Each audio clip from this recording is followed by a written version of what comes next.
በስመ አብ ወወልድ ወመንፈስ ቅዱስ አሐዱ አምላክ አሜን።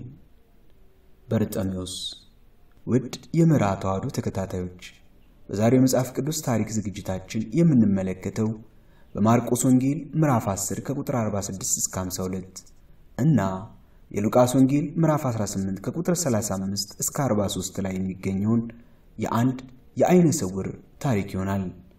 ጌታችን ኢየሱስ ክርስቶስና ደቀ መዛሙርቱ ወደ ኢያሪኮ ገብተው ከዚያ በኋላ ከኢያሪኮ እየወጡ ነበር። የጤሜዎስ ልጅ ዕውሩ በርጠሜዎስም በመንገድ ዳር ተቀምጦ ይለምን ነበር። በርጠሜዎስ ዓይነ ስውር ስለነበር በዙሪያ ያሉትን ፊቶችንም ሆነ ከላይ ያለውን ፀሐይ ማየት አይችልም። በየቀኑ የሚያልፉትን እርዳታ ለማግኘት ተስፋ በማድረግ በመንገድ ዳር ይቀመጣል።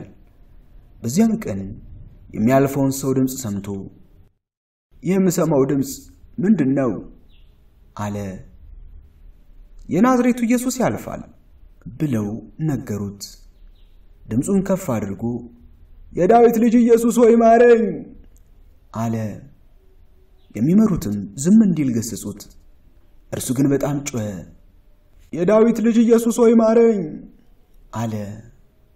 ጌታችን ኢየሱስ ቆመና ወደ እርሱ እንዲያመጡት አዘዘ። ወደ እርሱም በደረሰ ጊዜ ምን ላደርግልህ ትወዳለህ ብሎ ጠየቀው። እርሱም ጌታ ሆይ ዓይኖቼ እንዲያዩ ነው አለው።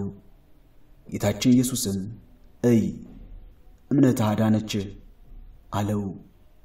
በዚያን ጊዜም አየ፣ እግዚአብሔርንም አመሰገነ፣ ተከተለውም።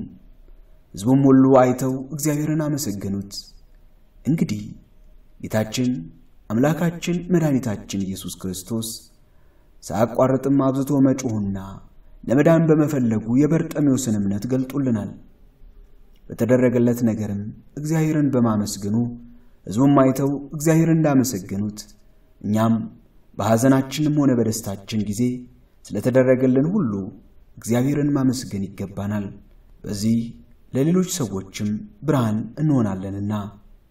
ውድ የመርሃ ተዋሕዶ ተከታታዮች በቀጣይ እግዚአብሔር ቢፈቅድ ተጨማሪ መጽሐፍ ቅዱስ ታሪኮችን እናቀርባለን። አገልግሎቱ ለብዙሃን ይዳረስ ዘንድ ቻናሉን ላይክ፣ ሼር፣ ሰብስክራይብ በማድረግ አገልግሎቱን ይደግፉ ዘንድ በትህትና እንጠይቃለን። ስብሐት ለእግዚአብሔር ወለወላዲቱ ድንግል ወለመስቀሉ ክቡር። ይቆየን።